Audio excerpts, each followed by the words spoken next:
TDS மணி sir, நிகழ்ச்சி நான் உங்ககிட்ட இருந்தே தொடங்குறேன். இந்த விவகாரத்தில் என்னதான் நடந்தது? நேற்றைக்கு ரஜினிகாந்த் ஒரு செய்தியாளர்களை சந்திப்பை நடத்துகிறார். அதில் முன்னாள் முதலமைச்சர் மு.க. ஸ்டாலினை சந்தித்த விவகாரம் தொடர்பான விஷயங்கள் தவறான கருத்துக்களாக பரப்பப்படுகிறது.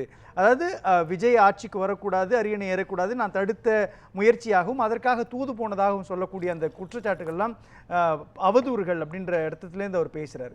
இன்றைக்கு திருமாவளவனும் அதே கருத்தை ஒட்டி சில விஷயங்களை சொல்கிறார். நேற்றைக்கு அவர் செய்தியாளரை சந்திக்கும் பொழுது கூட ஒரு அம்சம் பேசப்பட்டது. முதலமைச்சர் கேண்டிடேட் விவகாரம் தொடர்பாகவும் தாவேகாவோடு ஒருவர் தனியாக பேசியதாகவும் அப்படின்னு சொல்றாரு.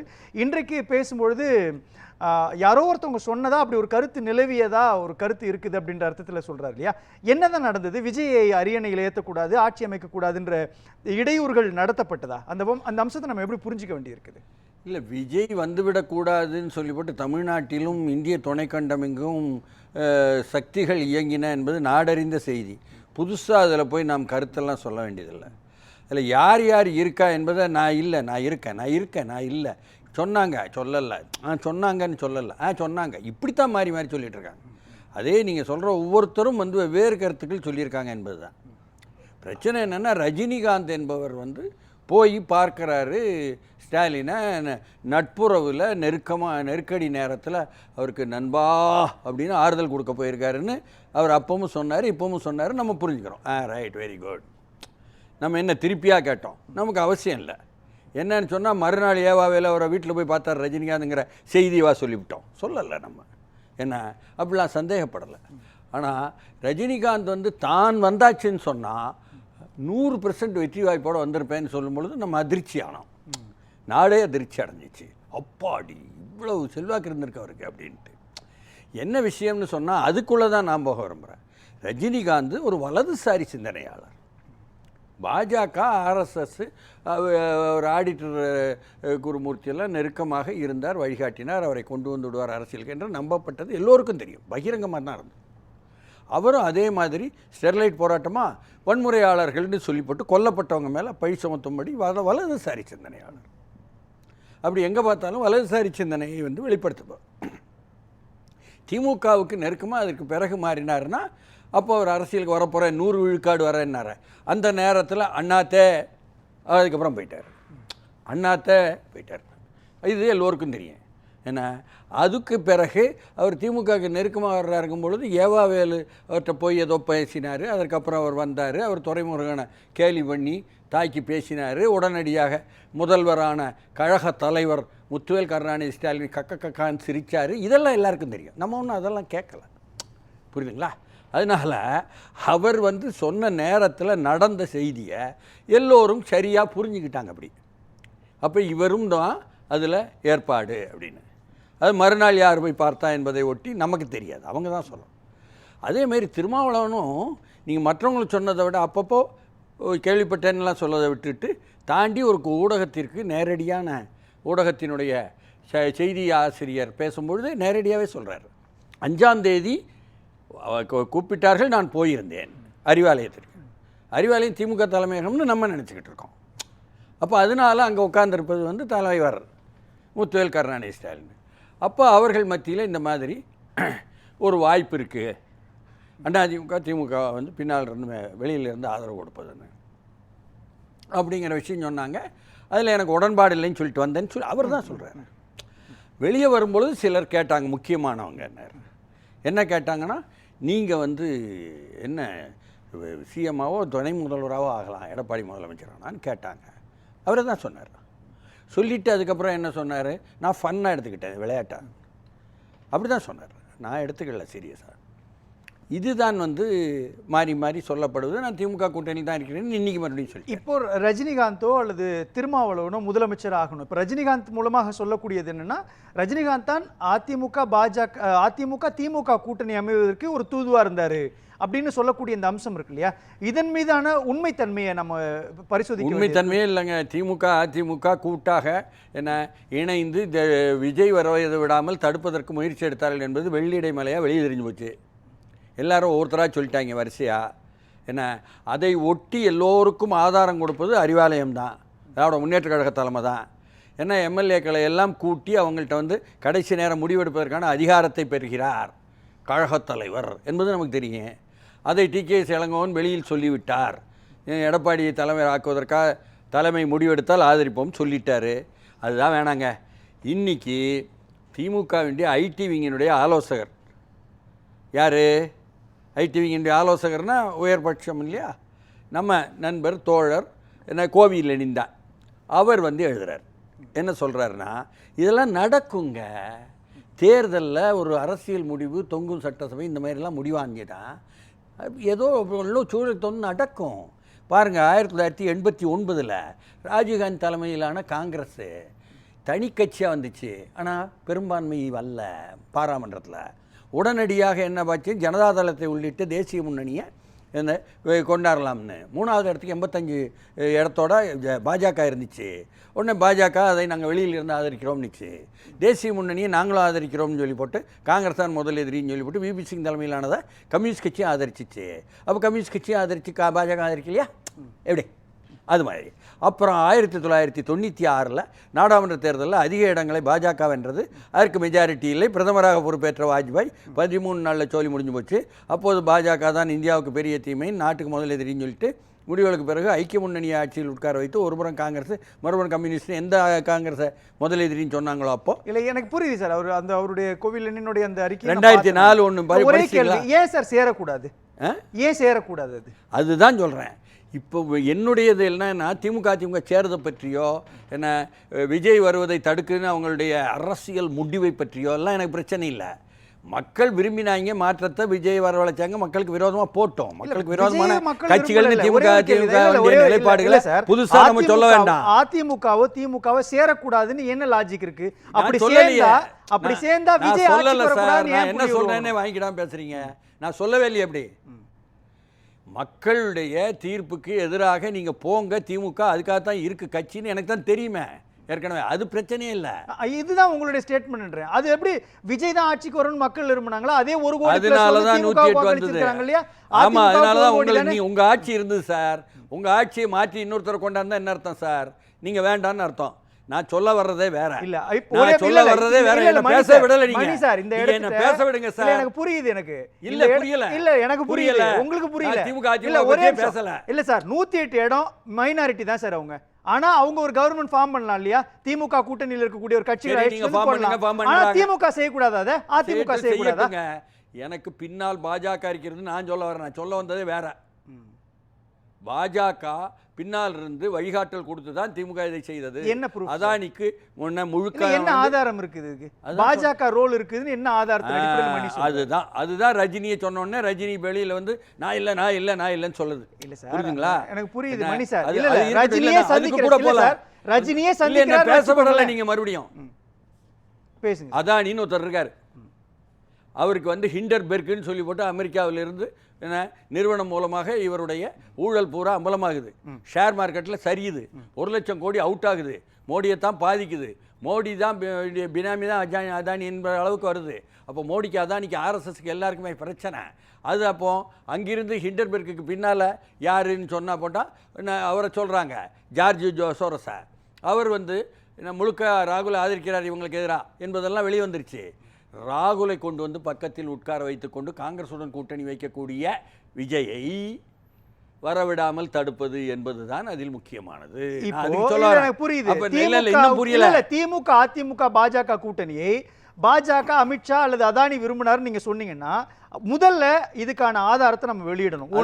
இல்ல, இரண்டாவது விஷயம், அதிமுக திமுக கூட்டணி அமையக்கூடாதுன்னு பேசக்கூடிய நாம தாவேகா திமுக கட்சிகளோட கூட்டணி வச்சாங்கல்ல, அதுவும் தப்பு தானே? அதையும் சமத்தட்டில் விமர்சிக்கணும் இல்லையா? ஏன் அந்த புள்ளி எடுக்க மாட்டேன்றோம்?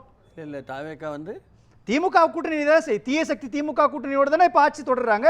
அதை விமர்சிக்கணும் இல்லையா? ஏன் அந்த புள்ளியை நோக்கி நகர மாட்டேன்றோம்? அவங்க வந்து திமுக என்ற கட்சி வேற கட்சி, சிபிஐ வேற கட்சி, சிபிஎம் வேற கட்சி, விசிகா வேற கட்சி, ஐஎம்எல் வேற கட்சி அப்படின்னு தாவேகா தலைமை புரிஞ்சிருக்கு. நீங்க எப்படி புரிஞ்சிருக்கீங்க எனக்கு தெரியாது. இல்ல அதுதான் முக்கியம். இல்ல ஒரே ஒரு கேள்விதான். இல்ல சார், இல்ல கொஞ்சம் பேச விடுங்க, மறுபடியும் பேச விடுங்க. அதிமுக கூட்டணி அமைக்க கூடாதுன்னு பேசக்கூடிய நாம தாவேகா திமுக கூட்டணிகளோடு சேர்ந்து ஒரு ஆட்சி அமைச்சிருக்காங்கல்ல, அதை பத்தி ஏன் விமர்சிக்க மாட்டேன்றோம்? விமர்சிக்க முடியாது. ஏன் விமர்சிக்க? உண்மை தெரிஞ்சுக்கலாம். முதலில் யார் வெளியே சொன்னது அப்படின்னு பார்க்கணும். பேபி சொன்னார், அவர் தாவேகா அல்ல. அது வந்து கூட்டணிக்கான வியூகம் சார். நான் கேட்கறது தீய சக்தி திமுகவுடைய கூட்டணிக்குள்ள தானே விஜய் இப்ப ஆட்சி அமைச்சிருக்கிறாரு, அதை விமர்சிக்க மாட்டேன்றீங்களே. அதில் அது கூட்டணி கூட ஆட்சி அமைக்கவே இல்லை. வேற யார் கூட தொடருது இப்போ ஆட்சி? பேபி வந்து இவர்கள் இப்படி கேட்டார்கள், திமுக சேர்ந்து வந்து இதை தவிர்ப்பது என்று அப்படின்னு சொல்லி போட்டு அவர் பாதி உண்மையை சொன்னார். என்ன, இதை வந்து நாங்கள் ஏற்கவில்லை என்ற உண்மையை சொன்னார். சொல்லாத உண்மை என்னன்னா பாஜக தான் பின்னணி என்பதை அவர் உணர்ந்ததா. இருக்கட்டுமே சார், இருக்கட்டுமே, அதுல என்ன தவறு வருது? அது அரசியலுக்கான வியூகம் சார், அதுல நீங்க எப்படி क्वेश्चन பண்ணுவீங்க? சிபிஎம்க்கு ஒரு வியூகம் இருக்கு, சிபிஐக்கு ஒரு வியூகம் இருக்கு. ஆமா சார், இப்போ ரெண்டு புள்ளி சார், இல்ல ரெண்டு புள்ளி. ஒன்று, தாவேகா வந்து திமுகவுடைய கூட்டணிகளோடு கூட்டணி சேர்ந்து ஒரு ஆட்சி அமைச்சிருக்காங்க, அது சரி. அதிமுகவுல ஒரு பிளவு ஏற்படுத்தப்பட்டிருக்கிறது, அது சரி. அப்ப ரெண்டு ஒத்துக்கிறீங்களா? இப்ப இந்த இடம் தவறு ஏங்க. அதாவது ஸ்டெர்லைட்டில் போராட்டம் நடத்தினாங்க, போராட்டம் பக்கம் தான் நியாயம் இருக்குது, சுட்டது தப்பு, இது ஒரு கருத்து. இல்லை சுட்டது ரைட்டு, அவங்க வந்து சமூக விரோத சக்திகள் வன்முறை பண்ணாங்க, இது ஒரு கருத்து. எல்லாமே வந்து கருத்து. நீங்கள் அது சரி இது சரின்னு சொல்லலாம், அது உங்கள் இஷ்டம். இல்லை ப்ரூஃப் இல்லை. ரஜினிகாந்த் ஸ்டாலினோட சந்திப்பு என்று திமுக அதிமுக ஆட்சி அமைப்பதற்கான தூதுவாக செயல்பட்டார்ன்றதுக்கான என்ன ப்ரூஃப் உங்ககிட்ட இருக்குது, அல்லது இந்த கருத்தை பேசக்கூடிய உங்கள்கிட்ட இருக்கு? சர்க்கம்ஸ்டான்ஷியல் எவிடன்ஸ், அதாவது கிரிமினல் ஆக்டில் என்ன சொல்கிறான் சட்டத்தில், சர்க்கம்ஸ்டான்ஷியல் எவிடன்ஸை வச்சு தூக்கு தண்டனை வரை கொடுக்குறான். புரியுதுங்களா? இங்கே நம்ம ஊரில் கூட தமிழரசன் கொல்லப்பட்ட பிறகு, அல்லது தமிழரசன் ரயில் வெடி வச்சாருன்னு சொல்லிப்பட்டு சுவரொட்டி ஒட்டியதுக்காக தடா பெரியசாமியையும் 3 பேரையும் கருணாகரையும் 3 பேரையும் வந்து தூக்கு தண்டனை கொடுத்தாரு. பீகாரை உதாரணம் காட்டி. Circumstantial evidences. இந்த சர்க்கம்ஸ்டான்ஷியல் எவிடன்சஸ் ஏன் இதுவரை அமைச்சரவை பட்டியல் இறுதி செய்யப்படவில்லை? 22 முக்கியமான துறைகளுக்கான, இல்ல சார் இதுக்கும் இல்ல இதுக்கும் அதுக்கு சம்பந்தம் இருக்கு. 22 முக்கியமான துறைகளுக்கான அமைச்சர்களை 108 இடங்களை வென்ற தாவேகா நிர்ணயிக்கலன்னா அதிமுகவிலிருந்து கட்சிகள் உடைஞ்சிட்டு வருவாங்க, அவங்களுக்கு அமைச்சரவை பதவி கொடுக்கலாம் அப்படின்றது அதுக்குள்ள ஹிடன் அஜெண்டா இருக்கு இல்லையா? அதையே உங்களுடைய பட்டியலுக்குள்ள வரமாட்டேங்குது. இல்ல அது இப்பொழுது வந்து ஒன்று பேசும்போது இன்னொன்று பேச முடியாது. இல்ல நீங்க ரஜினியும் ஸ்டாலினும் சந்திச்சதற்கான ஆதாரம் இதை பத்தி தான் பேசினாங்கன்றப்போ சர்க்கம்ஸ்டான்ஸ் எவிடன்ஸ் சொல்றீங்க இல்லையா? அப்ப அமைச்சரோட பட்டியல் ரெடி ஆகுதுக்கு அதிமுக உடையணும்னு நீங்க விரும்புனீங்களா? சர்க்கம்ஸ்டான்ஸ் அவங்க சந்திச்சது இல்லைங்க. ஏற்கனவே ரஜினி செய்தது, ரஜினிக்கு பின்னால் வந்து ஆற்றல் குருமூர்த்தி இருந்து செயல்பட்டது, ஏவாள் மூலம் செய்தது, பிறகு மறுநாள் ஏவாள் பார்த்தது, இதெல்லாம் தான் சர்க்கம்ஸ்டான்ஷியல் எவிடன்ஸு. நீங்கள் இதை சர்க்கம்ஸ்டான்ஷியல் எவிடன்ஸ் சொல்லலை. ஒன்று புரிஞ்சுக்கிறீங்க. ஒன்று. ரெண்டாவது என்ன, இதற்கு பின்னால் யார் வேணால் இருக்கட்டும், பிஜேபியும் சப்போர்ட் பண்ணலாம், பிஜேபி சொன்னதை அப்படியே வந்து திமுக தலைமை கேட்கலாம், ஆர்எஸ்எஸும் அதானியும் சப்போர்ட் பண்ணதை கேட்பாங்க. ஆர்எஸ்எஸுக்கும் திமுகவுக்கும் உள்ள உறவு எப்பொழுதுமே நல்ல உறவு தான் என்பதற்கு 1000 ஆதாரம் இருக்குது. அதையெல்லாம் வந்து நான் இப்போ பேச முடியும், நேரம் கொடுக்க மாட்டீங்க. திமுகவும் அதிமுகவும் கூட்டணி அமைச்சு ஆட்சி தொடரக்கூடாதா? அது என்ன தவறு? என்ன வேணா செய்யுங்க சார். அப்புறம் அவங்க ஒப்பீனியனை சொல்லுவாங்க, மக்கள் ஒப்பீனியனை அவங்க சொல்லுவாங்க. புரியுதுங்களா? மக்கள் ஒப்பீனியனில் இப்படித்தான் நினைக்கிறார்கள் பெரும்பான்மையாக.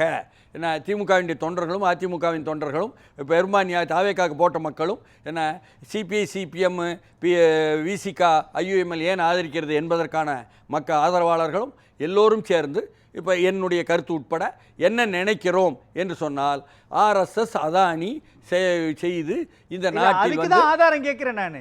நீங்க கருத்து சார், நீங்க அதானி இயக்குறாங்க, ஆர்எஸ்எஸ் இயக்குதுன்றது திரு டிஎஸ்எஸ் மணியோட தனிப்பட்ட கருத்து. ஆதாரம் வேணும்ல அதுக்கு தான் இவ்வளவு நேரம் சொன்னேன். அதானி இந்திய ஹிண்டன்பெர்க சொன்னேன். கருதுகோள் வேறங்க சார், கருத்தியல் வேற. நான் ஆதாரம் கேட்கிறேன். ஆர்எஸ்எஸ் தான் ரோல் பிளே பண்ணிருக்கிறது, அதானி தான் பண்ணிருக்கிறாருன்னா அதுக்கான ஆதாரம் வேணும் இல்லையா நமக்கு? அதுக்கு தான் ரஜினி வந்து போனதை வந்து சொல்லி வந்துச்சு. புரியுதுங்களா?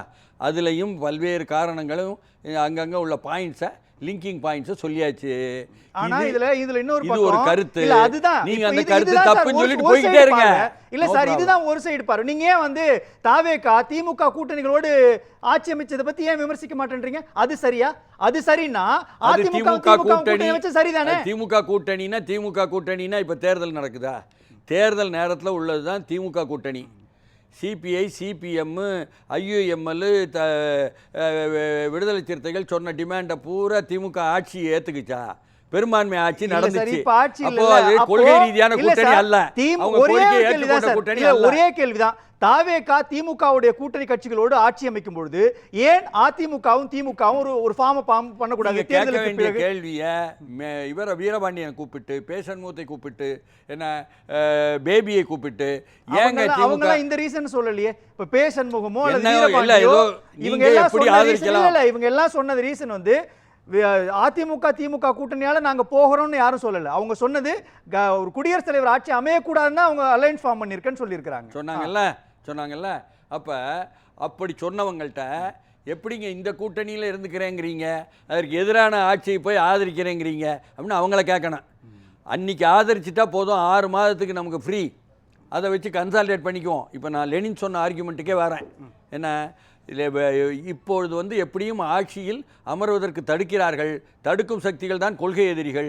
அதனால் எப்படியாவது இந்த ஆட்சியை வந்து ஆதரவு கொடுப்பவர்களை ஏற்றுக்கொண்டு அதிகாரத்தில் நின்று கொண்டு 6 மாதத்துக்குள்ள என்னவெல்லாம் நட்புல காரியம் செய்யணுமோ செய்துட்டு அதற்கு பிறகு நம்ம முறையான என்ன கூட்டையை வந்து கொண்டு வரலாம் என்று ஆட்சியாளர் நினைப்பது தப்பில்லை. ஒன்று. ரெண்டாவது, அடுத்து அப்படி அதையும் மீறி எதிர்த்தரப்பினர் கொள்கை எதிரிகள், தாவேக்காவினுடைய கொள்கை எதிரிகளுடைய தூண்டுதலில் இங்கே உள்ளவர்கள் வந்து செய்தாங்கன்னா, கொள்ளை எதிரிகள் என்ன செய்தாங்கன்னா, அவர்கள் செய்ததுக்கும் பதிலாக இந்த ஆட்சி கலைக்கப்படும். அப்பொழுது மீண்டும் மறு ஆட்சி வரும்பொழுது அதிகமான மக்கள் கொடுக்க போறாங்க. இதுதான் திருப்பி வரப்போகுது. எம்ஜிஆர் வந்த பிறகு நம்ம ஆட்சிக்கே வர முடியல, அது மாதிரி இவர் வந்து உட்கார்ந்துட்டார்னா திருப்பி ஆட்சிக்கே வர முடியாதுன்னு திமுக பற்றி என் கருத்துங்க.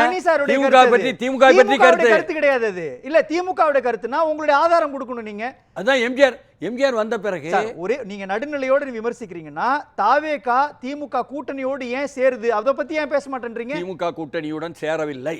ஏன் சேரல சார்? இது சிபிஐ கூட அவங்க வந்தவங்களை போய் கேளுங்க. நீங்க அது உங்களுடைய கருதுகோள், உங்களுடைய அபிலாஷைகளை நீங்க சொல்லலாம் சார். அபிலாஷை இல்லங்க, ஆதாரத்தினுடைய அடிப்படையில் பேசினேன்னு இங்க சொன்னேன். பேசலாம் சார், புரியுதுங்களா?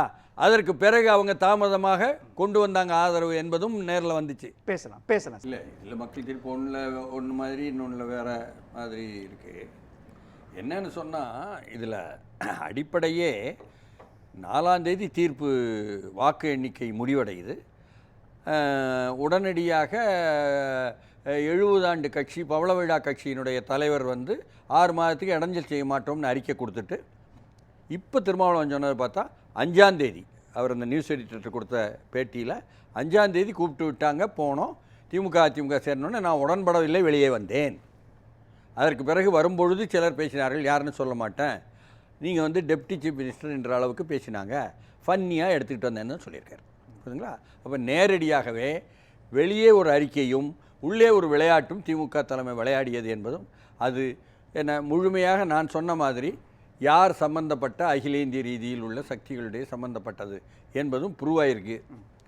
ரஜினி வந்து இடையில வருவது, ரஜினி வந்து தான் இல்லை என்று சொல்லிக் கொள்வதை பற்றி நமக்கு பிரச்சனை இல்லை. அவர் இல்லைன்னு சொல்வது அதையே எடுத்துக்கொள்ள வேண்டியது தான் நாம். ஆனால் அவரை சுற்றி யார் யார் அவரை பயன்படுத்துகிறார் என்பது இந்த பக்கம் ஆர்எஸ்எஸ் பக்கமும் சரி, அந்த பக்கமும் சரி, திமுக பக்கமும் சரி, ஊரறிந்த செய்தி. அதன் மேலே நம்ம கருத்து சொன்னாலும் சொல்லாட்டாலும் அதுதான் உண்மை. நன்றி.